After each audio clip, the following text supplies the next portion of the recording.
an integral part of the Tamil Nadu landscape. We will focus on how industrial development has caused economic growth as well as hardships and displacement of local artisans and farmers. Threatened by particular projects such as the Vedanta aluminium and nuclear plant development has resulted in pollution and environmental hazards. The consequences of such development have resulted in large scale mobilization and grassroots organization in order to give voice and redress grievances of the disenfranchised. Many of these social movements provide us a window into the strength and voice of Tamil Nadu's thriving civil society. Although Tamil Nadu is one of the most industrialized states in India, agricultural production continues to be the mainstay for over 50% of the population. In order to sustain the agricultural sector that also contributes significantly to Tamil Nadu's economy, access to water is crucial. Farmers depend heavily on the river Cauvery for their source of water, which in turn depends on the monsoons. In recent times, drought and the continuing Cauvery River water dispute between Tamil Nadu, Karnataka, Kerala, and Pondicherry has caused many challenges for farmers to maintain their livelihood, thus resulting in suicides. Another relevant and ongoing issue that Tamil Nadu is confronted with is the three language policy, namely Hindi, Tamil, and English. Historically, the imposition of Hindi has been resisted in the state, which has also taken pride in maintaining its identity represented in the Tamil language while maintaining English as the official language of business. Tamil Nadu is one of the most industrialized states of India and has a very high rate of growth. This demands for very large scale infrastructure and industrial projects. The consequence of this growth is increased displacement, environmental challenges, as well as economic disparity.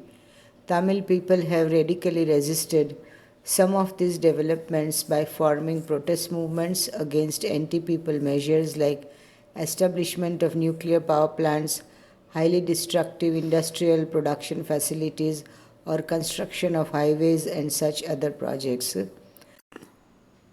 The plan since the inception of the project in 1998 is being opposed by a local community of fishermen.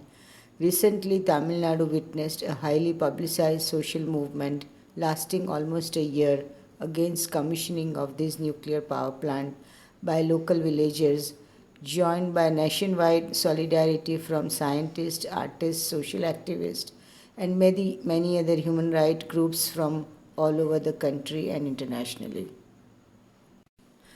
The protest explored some of the most innovative and peaceful civil disobedience ways of asserting their resolve not to allow the plant in the vicinity of their village and sea which is likely to get affected in future with high radiation by heavy water release from the plant. The fisher community mobilized men, women, and children and used floating boats, remained buried in the sand dunes, and immersed in seawater for many hours in order to bring vibrancy and wider attention to their protest. Many leaders were jailed, and some of them are still facing serious legal cases. In the year 2017, Tamil Nadu farmers launched a nationwide protest led by a Tamil farmer, Ayyakanu. Thousands of them walked for more than 2,500 miles to reach the national capital of Delhi. The Tamil farmers were demanding support from the state, which was not extended by either state or the national government. They invented protesting methods that were designed to shock the nation and the government, such as shaving half of their beards and drinking their urine in April 2017. On the 22nd day of the protest, the Tamil Nadu High Court finally gave a judgment waiving farmers' loan in cooperative banks. The agitation was called off. Thuttukudi or Tuticorin is an industrial coastal town in Tamil Nadu. Vedanta Industry runs a copper smelting plant under the Sterlite Industry banner. The plant is operational since 1994. Local fishermen and workers have been opposing the plant since 1996. Studies after studies have revealed large-scale impact on groundwater, soil condition and air pollution caused by the plant and creating many health issues of serious nature in 5 kilometers radius around the plant. However, the government never heed to their warnings and its own agency reports causing anger and frustration leading to agitation and ending in state violence of unprecedented nature. On 22nd and 23rd May 2018, hundreds of workers were agitating against the extreme pollution caused by the industry demanding closure of the plant. The state police opened fire on agitating workers of Sterlite industry and shut down 14 of them. The plant was ultimately shut down forever. The principal food crops include paddy, millets, and pulses. Commercial crops include sugarcane, cotton, sunflower, coconut, cashew, chilies, ginger, and groundnut. Plantation crops are tea, coffee, cardamom, and rubber. Many of these crops require large sources of water that has been challenging in the face of the ongoing Cauvery water dispute. The Cauvery River conflict originated between Karnataka, Mysore, and Tamil Nadu Madras Presidency during British colonial rule over building dams across the river. Since independence in 1947, the two states have continued to seek arbitration and mediation from the state government, center, and Supreme Court to decide how much water is going to be shared.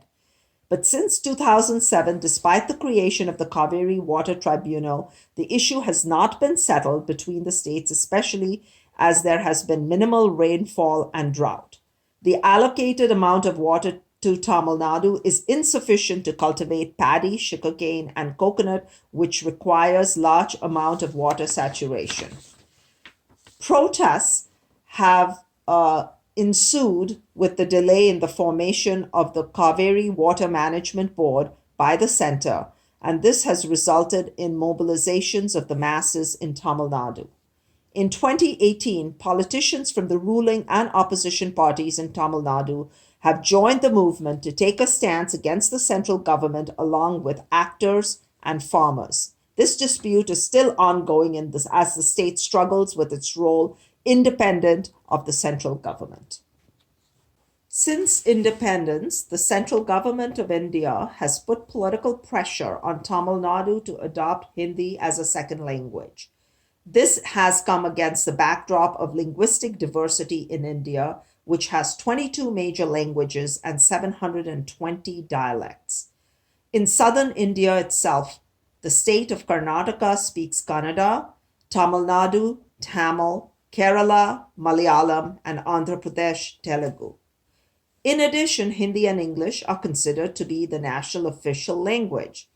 Recently, the BJP proposed the three languages model that has been rejected by Tamil Nadu's political parties, AIADMK and DMK, as unnecessary. This is yet another example of the state protecting its rights against the central government's proposal. As much as wanting to hold on to their Tamil identity and culture, Tamil Nadu recognizes the importance of learning their mother tongue, which is Tamil. This is the third time that Tamil Nadu has thwarted this effort. Also, Hindi has been associated with the North, which is distinct from the South. The Indian background of Kamala Harris, the vice presidential candidate for the Democratic Party, is that her mother, Shyamala Gopalan, was born to P.V. Gopalan, a diplomat from the Thiruvarur district. Kamala proudly claims her Tamil heritage as much as her Black cultural identity. This was evident when she fondly recounts her time spent with her grandfather and her chitties, which is the Tamil word for aunties or mother's younger sisters. With her nomination as vice presidential candidate, a banner went up in the Tamil village describing her as Singapan, which in Tamil means fearless or lion hearted woman.